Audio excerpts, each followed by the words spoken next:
July 20th, 2025. Malcolm-Jamal Warner, beloved actor, cultural voice, and outspoken activist, drowns while trying to save his daughter off the coast of Costa Rica. The world mourns. Fans remember Theo Huxtable.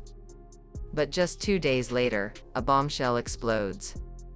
The Wall Street Journal reports that Donald Trump was warned by the DOJ back in May. His name appears in the sealed Jeffrey Epstein files. The timing? Chilling. Because just weeks before his death, Warner had said something that now feels prophetic. He warned the world about Trump and his supporters, not just about politics, but about something far more dangerous. "You voted for misogyny and hate," he said. "There's no way around it." At the time, people argued. But days later, new revelations would make those words hit harder than anyone could have imagined. Malcolm wasn't just sharing political frustration in his final interview. He was dissecting a mindset, a pattern, a sickness. He wasn't talking about tax policies or healthcare reform. He was talking about moral character. About the danger of normalizing cruelty. The danger of leaders who demean women, mock the vulnerable, and attract support by fanning the flames of division. Weeks later, the world would find out just how accurate his diagnosis really was. Malcolm's death was tragic. He had been playing with his young daughter on the beach. When a gust of wind swept her ball deep into the waves, she began to cry. Malcolm reassured her, "Don't cry, baby, I'll get it." He waded into the water to retrieve it. That's when the riptide hit. Surfers managed to rescue his daughter, but they couldn't reach Malcolm in time. Tributes poured in. But so did something darker.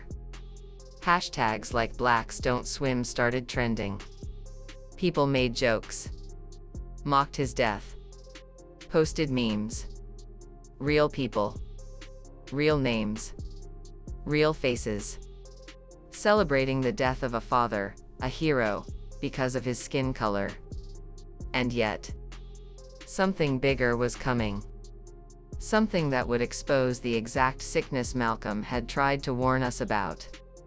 2 days after Warner's death, the Wall Street Journal drops it. The Department of Justice had informed Trump that his name appears in the Epstein files.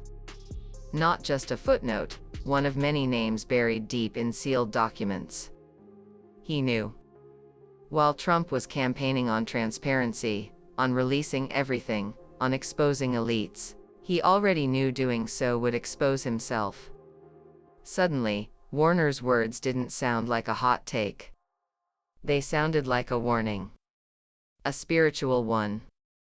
Jeffrey Epstein's deposition from 2010 is re-examined. When asked directly if he ever socialized with Trump in the presence of underage girls, Epstein pleads the fifth. The man who once boasted about billionaires suddenly needs constitutional protection. That silence said everything. Maria Farmer's chilling testimony resurfaces. Trump was escorted into a separate room. Farmer asked who was in there. "Oh, I thought she was." The implication was horrifying. The redirection wasn't innocent. It was controlled access. And then there are the flight logs. The wedding photos. The quote from Trump himself, when asked why he preferred married women, he answered, "Because it's so wrong." This wasn't gossip. This was a pattern. In July 2025, just days after Warner's death, Trump's Justice Department declares the Epstein investigation closed. No client list. No more documents. Case sealed. At the same time, Todd Blanche, Trump's former lawyer and now DOJ official, is seen visiting Ghislaine Maxwell in prison. Quiet visits. Unexplained access. Maxwell, the woman convicted of facilitating Epstein's crimes, suddenly receiving attention from the top of the government? Meanwhile, Survivor Maria Farmer is told she won't get access to her own case files until 2027, years after Trump's potential second term would end. It's not coincidence. It's design. This was the machine Malcolm warned us about. And then, something no one saw coming.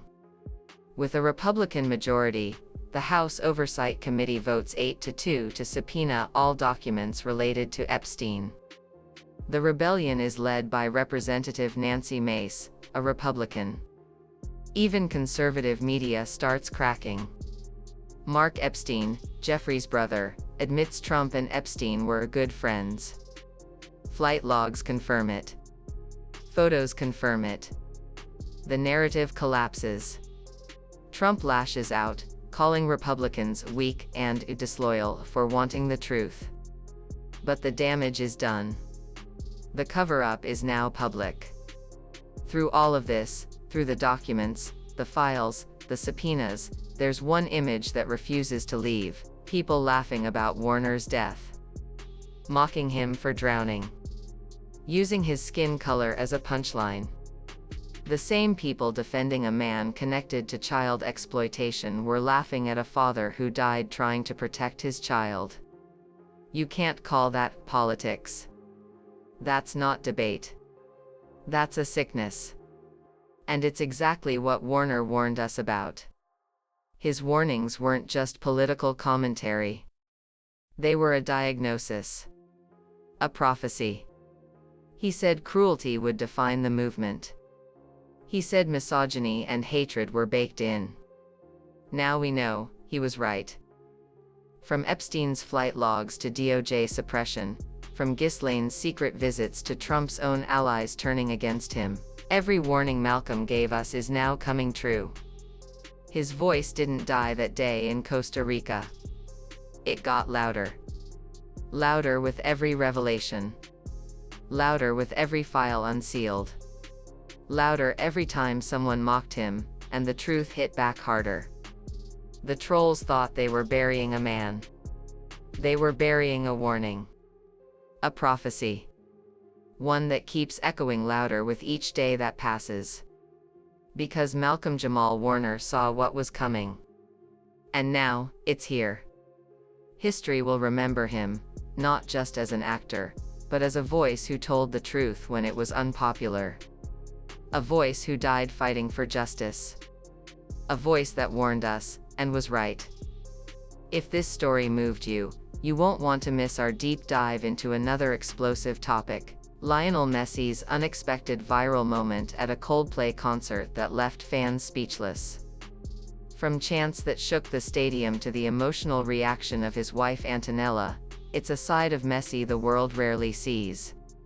Click the link and watch now. You'll be shocked at what really happened on that stage.